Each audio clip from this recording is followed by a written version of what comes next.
ৰিগত join কৰিলে। Hello' guys, good afternoon. 12টা বাজিছে আৰু দেই, ঘড়ী নাই এনেকৈ 12টা বাজিছে।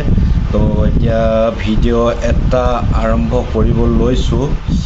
তো ভিডিঅ'টো কিন্তু খুবেই ইম্পৰ্টেণ্ট আৰু থাম্বনেইলখন চাই আপোনালোকে গম পাইছেই যে আজি কিহৰ টপিকৰ ওপৰত ভিডিঅ'টো বনাম।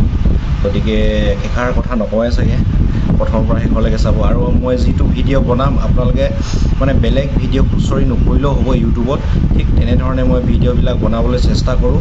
তো সেইকাৰণে যিমানখিনি পাৰোঁ মই নিজৰ বেষ্টটো দিবলৈ চেষ্টা কৰোঁ, নিজৰ যিমানখিনি পাৰোঁ আপোনালোকক যি মানে সুবিধাকণ হোৱাকৈ জনাকৈ মানে যাতে বুজি পায় তাৰ ওপৰত গুৰুত্ব দিহে মই ভিডিঅ'বিলাক বনাবলৈ চেষ্টা কৰোঁ। নাজানো কিমানখিনি মই পাৰিছোঁ, কিমানখিনি নোৱাৰিছোঁ।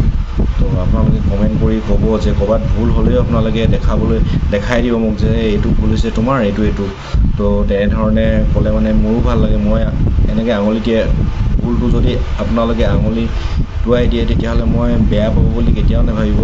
মই বেয়া কেতিয়াও নাপাওঁ। মই আপোনালোকে যদি ভুলটো শুধৰাই দিয়ে মই এটলিষ্ট ভালে পাম, মোৰ ইয়াত ভুল হৈছে দেই। তো তেনেধৰণে শুধৰাই দিব বুলি আশা থাকিল আৰু মোক এনেধৰণে আপোনালোকে ছাপোৰ্ট কৰি যাব বুলিও আশা থাকিল। আগলৈকে এনেকৈ মৰম ভাল পোৱাবিলাক দি যাব। আৰু বেছি কথা নকওঁ, আৰম্ভ কৰি দিওঁ ভিডিঅ'টো। চাওক, আজিৰ ভিডিঅ'টো হৈছে ইলেক্ট্ৰিচিয়ানৰ ওপৰত ভিডিঅ'টো বনাম। আৰু বহুত ডাঙৰ কমেণ্ট এটা বা কুৱেশ্যন এটা সুধিছে আজি, সেই ছাইডত দি দিছোঁ, চাই লওক। যে এজনে সুধিছে যে এক্সপিৰিয়েঞ্চ নথকাকৈ এজন ইলেক্ট্ৰিচিয়ানে ৰিগত জইন কৰিব পাৰিব, হেল্পাৰ হিচাপে জইন কৰিব পাৰিব নে নোৱাৰে, আৰু চেলাৰী কিমান কি এইবিলাক সুধিছে। তো এইবিলাকৰ ওপৰত ভিডিঅ'টো বনাম। চাওক, ফাৰ্ষ্ট অফ অল এজন ইলেক্ট্ৰিচিয়ানটো বহুত মেকানিকতকৈ বহুত ডেঞ্জাৰ বস্তু। কাৰণ ইলেক্ট্ৰিকেল কাৰেণ্ট বস্তুটো আমি নেদেখোঁ, না ক'ৰবালৈ বেয়া হৈছে বুলি পটককৈ দেখি পাম, সেইটো নেদেখা বস্তু। সেইকাৰণে বিশ্বাস কৰিব নোৱাৰি, মই প্ৰথমতে ক'ম। আৰু মোৰ কাৰেণ্টৰ বস্তুটো মোৰ খুবেই ভয় লাগে আৰু পটককৈ হাত দিবলৈও ভয় লাগে। চাওক, আপুনি যদি অলপো এক্সপিৰিয়েঞ্চ নাথাকে, একেবাৰে যদি মানে কি হয়, পঢ়ি শুনি ITI কৰি বা JEE কৰি ওলাই আহিছে, তাৰ বিষয়ে আপোনালোকৰ থিয়ৰিবিলাক থাকিব, কিন্তু যদি প্ৰেক্টিকেল যদি অলপো এক্সপিৰিয়েঞ্চ নাথাকে তেনেহ'লে ৰিগত কেনেকৈ কাম কৰিব বাৰু, সেইটো অলপ আপুনিও নিজে ভাবিব। তো অলপ এক্সপিৰিয়েঞ্চ হ'লে ভাল হয়।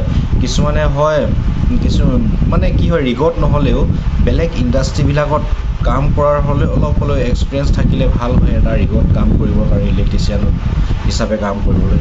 কাৰণ ৰিগৰ ইলেক্ট্ৰিচিয়ানজন বহুত চেঞ্চিটিভ, মানে বহুত ৰিস্কি জব হয়। কাৰণ ইলেক্ট্ৰিচিয়ানসকল নাথাকিলে মানে এটা ৰিগ খাৰাই নহ'ব, মানে ষ্টাৰ্টেই নহ'ব, ডিলিঙেই নহ'ব, আৰু ইঞ্জিনবিলাক ষ্টাৰ্টেই নহ'ব। গতিকে ইলেক্ট্ৰিচিয়ানজনে মেইন এটা ৰিগত। মই কোৱা নাই যে অকল ইলেক্ট্ৰিচিয়ান, কিন্তু সকলোৱে মেইন, কিন্তু ইলেক্ট্ৰিচিয়ান এজনে এটা ৰিগত মূল ভূমিকা গ্ৰহণ কৰে, এজন ইলেক্ট্ৰিচিয়ানে। গতিকে ইলেক্ট্ৰিচিয়ানজনৰ এক্সপিৰিয়েঞ্চ হোৱাটো প্ৰয়োজন ৰিগত সোমাবৰ কাৰণে। ৰুল হিচাপলৈ চাবলৈ গ'লে এজন ইলেক্ট্ৰিচিয়ানৰ 3-4 বছৰ এক্সপিৰিয়েঞ্চ লাগে এটা ৰিগত সোমাবৰ কাৰণে। যদি আপোনাৰ একোৱেই এক্সপিৰিয়েঞ্চ নাই, জাষ্ট JEE কৰি মেলি ওলাইছে বা ITI কৰি ওলাইছে, তেতিয়াহ'লে আপুনি ডমেষ্টিক লেভেলত মানে অসমৰ 40 টকা ৰিগত সোমাবলৈ চেষ্টা কৰক। তাৰ পৰা এক্সপিৰিয়েঞ্চ গোটাই মেলি ৰিগত সোমাবলৈ, মানে এজ এ এমপ্লয় হিচাপে সোমাবলৈ চেষ্টা কৰক। কাৰণ আপুনি হেল্পাৰ হ'লেও এটা ৰিগত যদি ইলেক্ট্ৰিচিয়ান হিচাপে সোমায়, তেতিয়াহ'লে আপোনাক কেতিয়াবা নহ'লে কেতিয়াবা কিছুমান কাম এৰি দিয়াৰ লগে লগে সেই কামটো আপুনি কৰিব লাগিব। ধৰি লওক আপোনাৰ ছিনিয়ৰ কেইজন নাই, ক'ৰবালৈ ইমাৰ্জেঞ্চি কামত যাবলগীয়া হ'ল বা ঘৰত থাকিবলগীয়া হ'ল, কিবা হ'ল, তেতিয়াতো আপুনি চলাব লাগিব। তেতিয়া কি কৰিব? সেইকাৰণে মানে এক্সপিৰিয়েঞ্চটো খুবেই দৰকাৰ।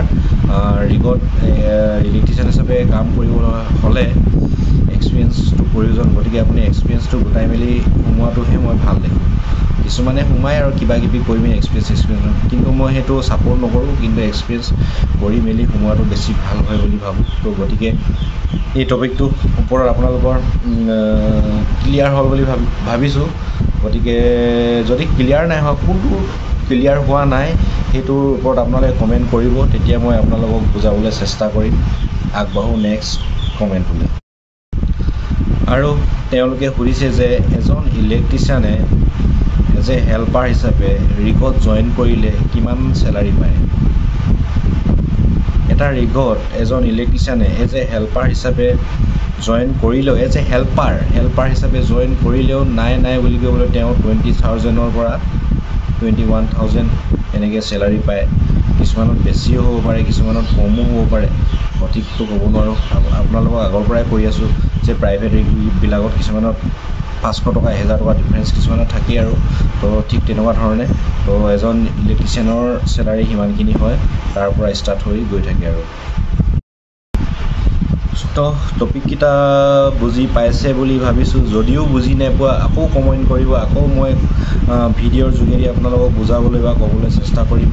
তো বেছি দীঘলীয়া নকৰোঁ, আজিকালি সকলোৰে সময়টো বহুতেই মূল্যৱান। গতিকে লগ পাম অন্য এটা ভিডিঅ'ত। আৰু মোৰ চেনেলটোলৈ নতুনকৈ আহিছোঁ যদি এয়া ছাবস্ক্ৰাইব কৰি দিব, ছাবস্ক্ৰাইব বটন প্ৰেছ কৰিব আৰু বেল আইকনটো প্ৰেছ কৰি দিব, তেতিয়াহে এনেকুৱা ধৰণৰ ভিডিঅ'বিলাক পাই থাকিব, মোৰ নটিফিকেশ্যনবিলাক যাব আপোনালোকলৈ। গতিকে লগ পাম অন্য এটা ভিডিঅ'ত। জয়।